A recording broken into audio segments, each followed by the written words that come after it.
In this solo episode of the Grand Rising Experience, I'm going to share with you thoughts that have been on my heart since at least 2019. But just a bit of context before we dive in.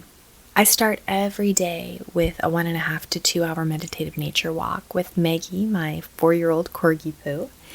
And more times than not, I find myself in vocal contemplation, meaning as I'm walking, I'm speaking out loud what is on my mind. It's a practice I have found to be deeply cathartic, especially as I work to heal the parts of myself that have struggled to feel heard. I've also been experimenting with frequency and sound in the sense that I've been intentionally communicating with nature and trying to tune into and decode how she responds to my conversations. I'm prefacing this because throughout this episode and in future episodes, you will hear nature in the background, the wind blowing, the animals chattering, because I'm posting these conversations raw and unedited, so you can engage in this process with me. It's almost like a spiritual call and answer, so you'll hear my footsteps, Freudian slips and all. Life is happening around me, and you will hear all of it. But for today's episode, consider this your trigger warning. We are diving off the deep end into radical honesty, responsibility, acceptance, and forgiveness. This soliloquy is going to poke and prod at the places where we as a collective are most raw and bring to light how we have allowed our unmet needs to dilute and over-generalize narcissism, manipulation, and gaslighting. This 20-minute reflection is an opportunity to lay down judgment and step into observation, knowing that absolutely no one is immune from being both the perpetrator and the victim of the effects of these habits, behaviors, beliefs, and ideas that we label as toxic. Because if you can spot it, you got it. My observations will likely invoke defensive feelings that will have you wanting to say, wait, but what about? So I invite you to consider where you find yourself wanting to inject but into the conversation, and what happens if you reframe but, B-U-T, as betraying universal truth. The universal truth being that we are not separate, and everyone and everything is an opportunity to see and meet yourself more deeply. Does that reframe or change how you choose to finish your but statement? Further, does the call and answer with Mother Nature highlight, emphasize, or validate something you perhaps needed to hear or explore? I'd love to know what comes up for you as you tune into this episode. If there is a nugget you want to explore more deeply, or just your general thoughts on this topic, you can let me know in the comments below, join the conversation on Telegram, or send me an email. All of the links will be in the show notes. So without further ado, let's do this. Welcome to the Grand Rising Experience. What if I told you that everything you desire lives inside of your capacity to forgive? Join me, Nicole, your host and founder of Grand Rising, as I follow my curiosity and journey deep into the art and science of self-forgiveness to not only answer but embody one simple yet profoundly existential question. What is self-forgiveness? I believe that the experience of seeking answers to this one question has the power to unlock the essence of your own grand rising, a powerful reconciliation and reconnection of body, soul, and purpose. Walk beside me as I commit to learning out loud with spiritual teachers, thought leaders, healers, and everyday men and women on a quest to better understand what patterns and cycles keep being reborn, whose only known medicine is forgiveness. What healing wisdom gets unlocked within our body as we practice the art of self-forgiveness and self-acceptance? Why is self-forgiveness a requirement of love and compassion? And how do you cultivate a practice of self-forgiveness that has the power to heal, honor, and liberate yourself, ancestors, and generations to come? So, if you are ready to turn your mess into your medicine, welcome home. Your journey won't be easy, but I promise it will be worth it. Now let's dive in. In 2019, I was doing a lot of introspective and deep inner work. Specifically, I was fascinated by the idea of inner child wounding, the epigenetic imprint on that, the fact that it doesn't necessarily start with you, that there is this generational trauma that can be carried through our genetics, the DNA, the RNA that we inherit, that specifically as women, that our biological imprinting and the environment inside of us is created inside of our grandmother and beyond. And I really started looking at my family lineage at that point and trying to better understand from a more cellular level how I have come to be and the environment both internally and externally that shaped me.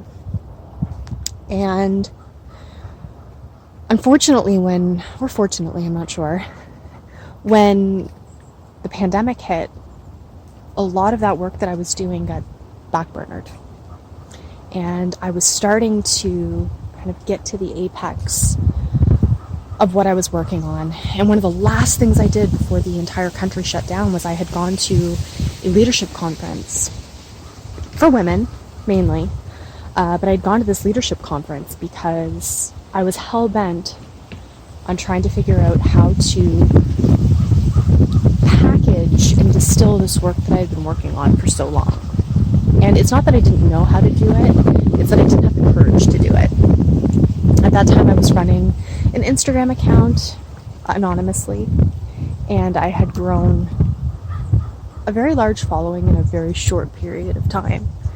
And through that, the posts that I was putting out was exactly how I was feeling, and the clues and the markers and the blueprint that I was navigating that was teaching me about myself. So whether it was mainly how I was feeling in my body and how to start using our body as a roadmap, an external roadmap, if you will, for the emotions that are sitting deep in our subconscious. And one of the posts that I had put out in 2019 was specific to the idea of toxicity, and that toxicity is a state of resonance, not a state of being. And fast forward almost 3 years now, and when we look at what has transpired specifically over the past 2 years and the role that language has played in everything and the words that we use to describe situations and people and behavior and beliefs and habits and ideologies that we don't agree with, there are 4 words that come to mind immediately that, when they're thrown around, are conversation enders. Specifically, if you don't have the tools or language or understanding to dig a little bit deeper. And I've definitely, over the past few years, I've kind of coined myself as a word nerd. And for anyone who's Canadian and is familiar or grew up watching Fred Penner, like me, he had a character on his show called Wordbird. And it was my favorite part of the show, where this little bird that sat in a tree would drop down the word of the day that he would go over. So much so that me and my childhood best friend used to actually play Wordbird, where we would hide in this cabinet and drop things through a hole that we would have to describe and define. And I feel like now I've kind of progressed from the lover of the word bird to becoming a word nerd. And I've been really sitting and ruminating on the idea of toxic, narcissistic, manipulative, and gaslighting, and what those words actually mean. And if we go back to the idea that toxicity is a state of resonance and not a state of being, and we can take a step back and attempt to not label and diagnose the behaviors of someone, and instead look at how we are responding to those behaviors or those words or those emotions. If we instead look at how we are resonating with them through our lived experience and our lens of experience, because I think what we tend to forget, specifically in the throes of conflict or in any emotionally charged situations, is that it doesn't matter what happened and who was there when it happened. No two people experience anything the same. There will always be two experiences because no two people have lived the exact same life. They don't hold and share the same perspective. You may agree on beliefs, and you may agree on ideologies, and you may agree that life should be a certain way. However, how you experience it and how you perceive it will very rarely ever be the same.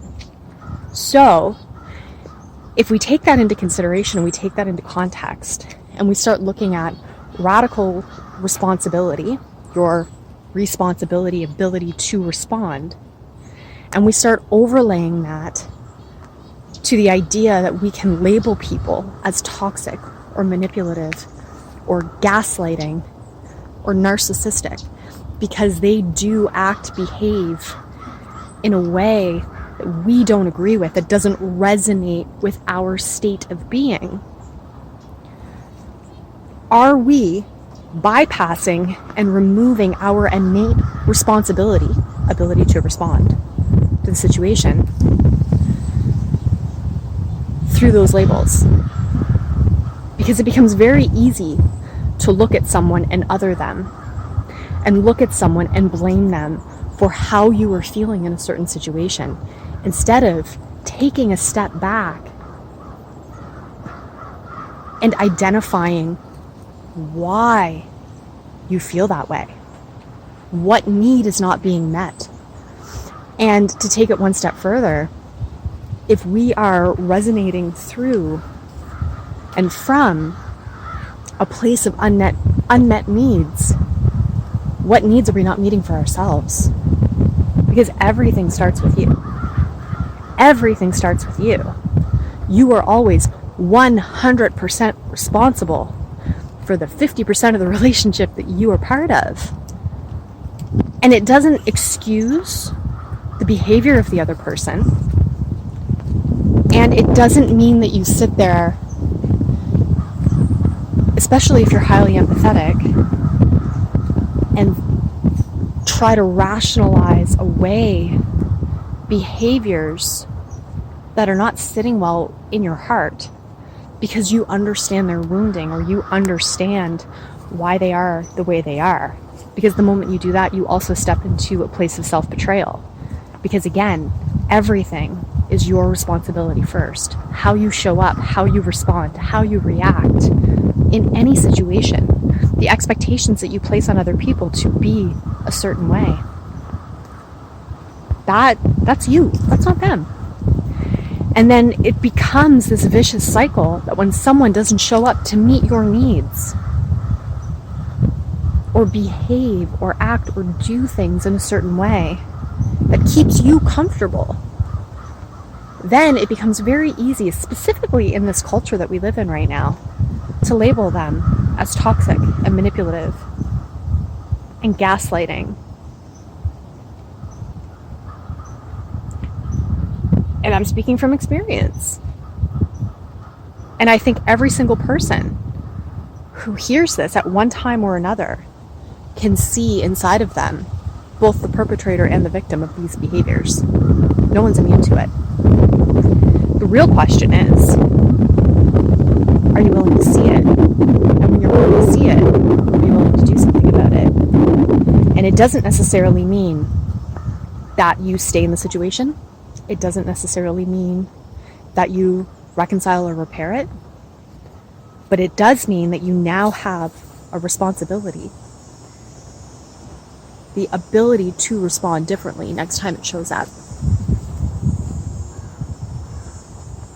This is something that I've been ruminating now for a while. And I feel like it's a really important mirror and lesson to be holding up, specifically in the collective right now, when we look at where we are in our culture. And if you're familiar with Bruce Lipton and his biology of belief, he goes in depth on the idea of culture and how the external culture is a reflection of the internal culture, and that when you start manipulating culture, it has impact and imprints. It can impact and imprint you on a very cellular level. So when he's talking about culture from a biological perspective, he's not only looking at the cells inside of the body, but for him, the culture is what carries those cells, the environment those cells live in. And he talks about how it became obvious to him that when you would put cells in a petri dish and manipulate the culture that they lived in, that it would ultimately change the imprinting and the biological makeup of those cells, so that when you apply that internally inside of our body, it's our blood. Our blood is our culture. And that's a whole other topic and another rabbit hole that I'm going to go down another day. But if we want to change anything, if we want anything to change, if we want our environment to change, our community change, our societies to change, it doesn't matter what the intention behind the change is and why you want to do it and how altruistic it might be. These issues, these cultural, societal issues, biological issues within the culture, not the external culture, the culture inside of us, the lifeblood that flows through us, has to be changed first. And it begins the moment we start looking at everything and everyone around us as a reflection of ourselves. There is no separation. And if we incarnated in this world, and if you believe that the reason we are here is because the only way to understand unity and the only way to truly be able to embody oneness and unity is to experience separation and duality, well, welcome to Earth. Here you are experiencing it. So what are you going to do about it now? How are you going to find the oneness and the unity within yourself so that you can start to see it outside of you? How are you going to embody that in order to be able to project it? Think of yourself like a Care Bear. Everything inside of you is being projected outside of you. You are always beaming that light and that energy out of you. So what is it that's coming out of you? How clean is it? Are you filtering that shit before it leaves your body? And this isn't a judgment. This is strictly an observation. And again, you can't see anything outside of yourself if you're not willing to see it inside of yourself. So this is me just reflecting on my 38 years of life and the experiences that I've had and the relationships I've been in over that period of time, and trying to unpack my role in everything. Because you are the common denominator of your life. You are the only constant and consistent thing that has shown up in every single area of your life. So what are you willing to get radically honest about and radically responsible for?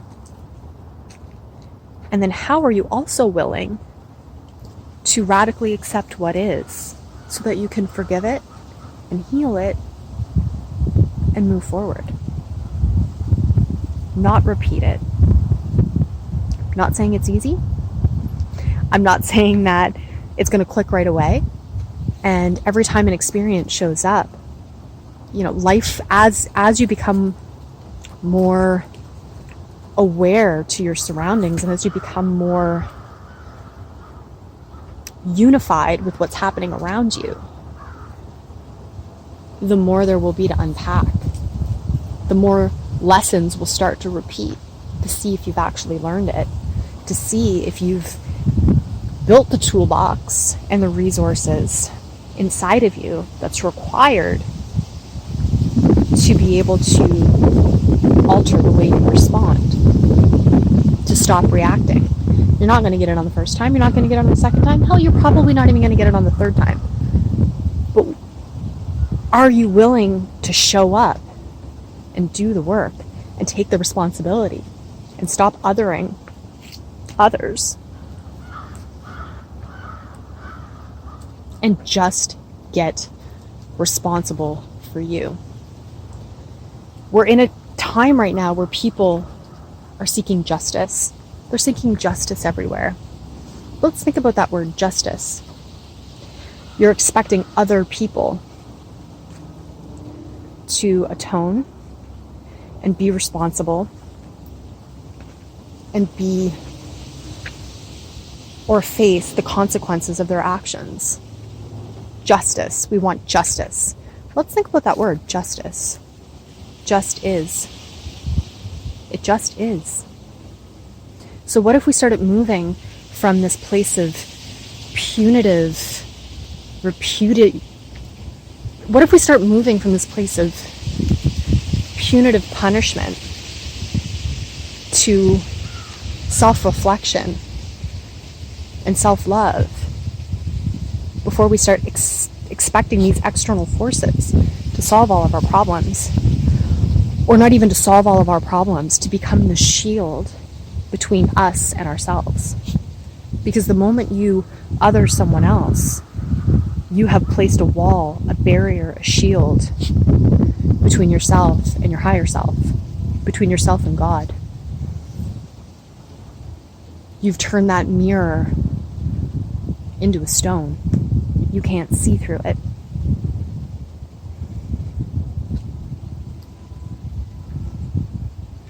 What if we did that?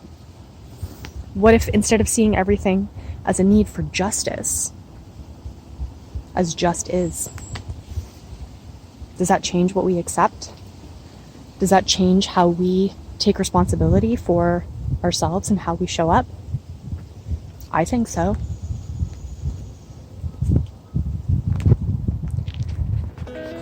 Those are my thoughts for today.